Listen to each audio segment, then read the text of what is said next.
C'est ça qu'il dit dans Lévitique chapitre 10 au verset 1 à 2. Et les fils d'Aaron, Nadab et Abihu, prirent chacun un brasier, y mirent du feu, virgule, et posèrent du parfum dessus.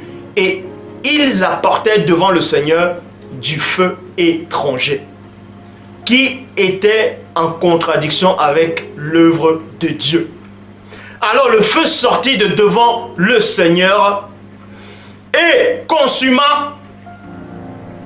Et les consuma, 2 points, ils moururent devant le Seigneur. Ça veut dire quoi? Les fils d'Aaron, Nadab et Abihu ont affranchi, c'est-à-dire ils avaient déjà franchi tout le chemin là. Le chemin, c'est-à-dire de laisser toutes ces choses-là, parce que les Lévis c'était quoi? Ils ne devaient plus travailler, ils ne devaient rien faire, ils devaient s'occuper que de Dieu. Donc ils avaient renoncé à ça, à toutes ces choses-là, ils ont suivi que le chemin. Maintenant, dans ce chemin-là, ils ont ouvert une porte pour connaître la vérité. Mais ils n'étaient pas encore arrivés au bout même de la vérité pour avoir la vie. Et dans cette vérité-là, ils étaient corrompus, ils ont apporté dans cette vérité du chemin-là, ils ont apporté un feu étranger. Et le feu étranger ici là, ça symbolise, en tout cas spirituellement, ça symbolise la fausse doctrine. Ça symbolise l'ivraie. Ça symbolise la parole de Satan, de l'ennemi. Ça symbolise les contradicteurs. Ça symbolise les fraudeurs. Ça symbolise ceux qui font des copies-collées. C'est ça le feu étranger. C'est pour ça qu'il a dit que Dieu est un feu dévorant. Donc, quand tu apportes déjà le mensonge, quand tu apportes la tromperie, la duperie, la fraude, dans ce chemin-là, c'est la parole de Dieu elle-même qui se retourne contre toi et elle te tue. Je dis bien, elle te tue. Elle te tue spirituellement d'abord.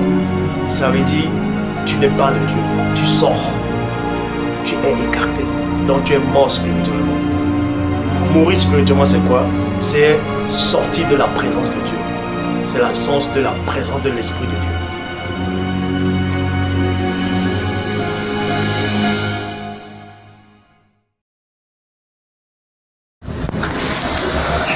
Oui, c'est le frère Charles.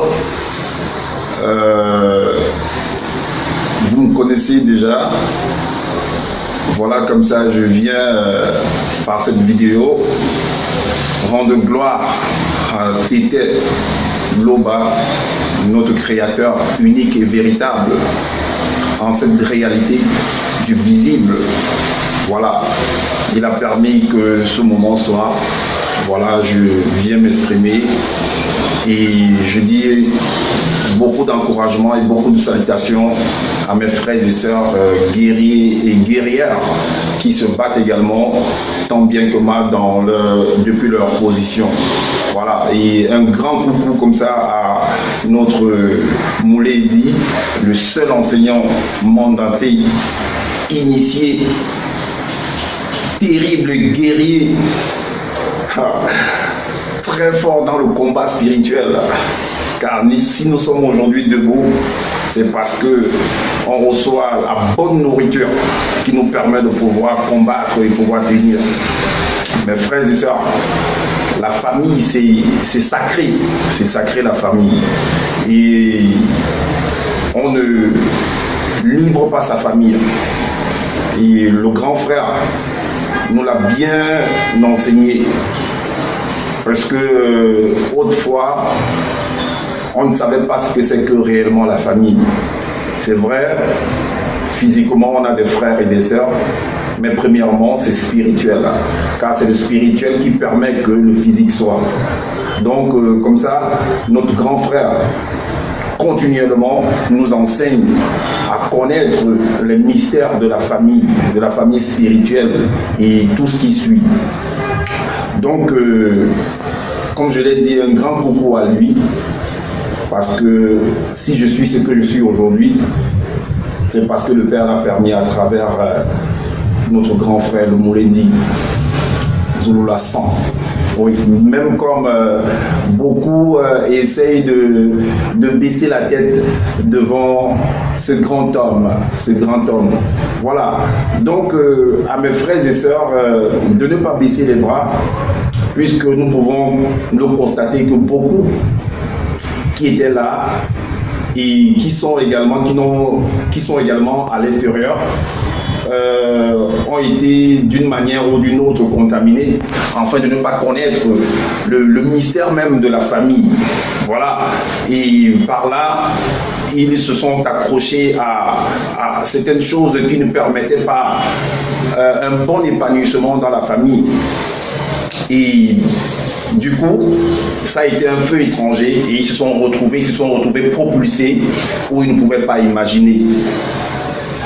Frères et sœurs, vous devez savoir que l'histoire nous le dit, que nos patriarches et nos matriarches ont bien combattu, ils ont bien œuvré. Ce n'était pas facile pour eux, mais néanmoins, ils sont arrivés par la permission, par le pouvoir que l'Oba a permis qu'ils puissent avoir. Car Koudouma lui-même le dit, qu'il nous a donné le pouvoir de marcher sur tout esprit, scorpion, serpent, etc. Donc voilà, donc tous les événements qu'on traverse au cours de notre marche, c'est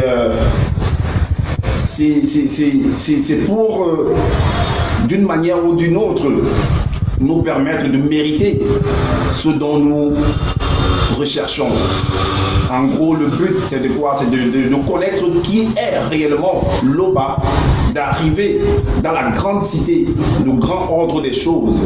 Voilà, donc les entités occultes, puisqu'ils savent cela, ils ont goûté à cela, et ils passent par tous les moyens pour pouvoir nous empêcher de pouvoir nous aussi être dans cette grande cité, de pouvoir festoyer avec nos patriarches et nos matriarches qui ont foulé leurs pieds dans cette réalité du visible.